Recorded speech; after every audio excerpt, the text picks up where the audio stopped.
Dobar dan svima. Na drugoj sam terasi, onako drugačija je akustika ovde, vidjet ćemo kako će da se čuje. Baš mi je ovde lepo, sunčano.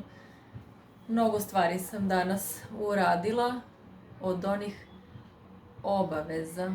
Obavezni deo dana.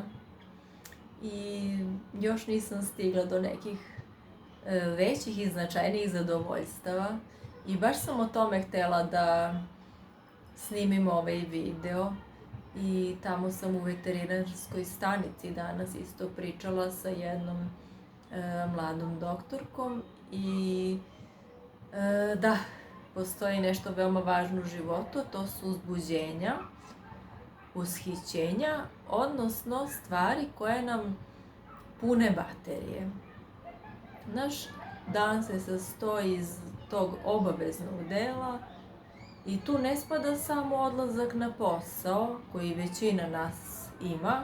Makoliko da volite svoj posao, opet vam je to obavezni deo sa određenim radnim vremenom, brojem dana u mesecu. Spada vam zato u obavezu, a imate i razne druge obaveze, kućne obaveze, obaveze sa decom, obaveze prema svom telu. Naravno, u svemu tome gledamo da nađemo i zadovoljstvo, ali to je neki obavezni deo. Bez tog dela nema nam ovoga života, nažalost. Ali, da bismo imali elan, polet, moramo sebe i da hranimo. I sada dobro je da imamo neku stvar za koju uvek možemo da se hvatamo, nešto što nam uvek puni baterije i stvara ushićenje i srećni su ljudi koji to imaju, ja imam.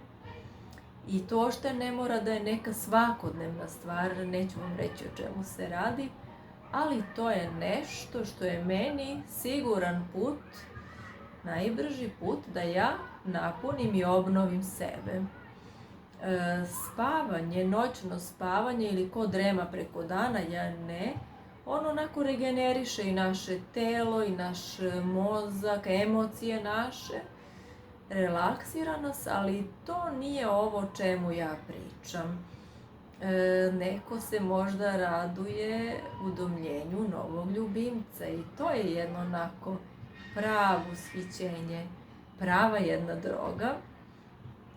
Kupovina za malog štenca, adaptacija i dobre i one loše, mukotrpne stvari, navikavanja šteneta na neki red, ali to je jedno uzbuđenje koje vi sebi unesete u život i ohoho, držat će vas i nositi kroz dan i mislit ćete na to i danju i noću, naročito noću.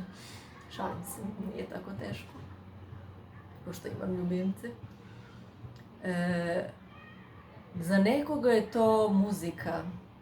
Muzičari veoma uživaju i to ih ispunjava. Za nekoga je to avantura, istraživanje. Za nekoga su to neka nova prijateljstva, nova poznanstva, nove teme, novi projekti, planiranje putovanja. Pazite se, planiranje letovanja, reklo bi se, ja blago tebi, ideš na more.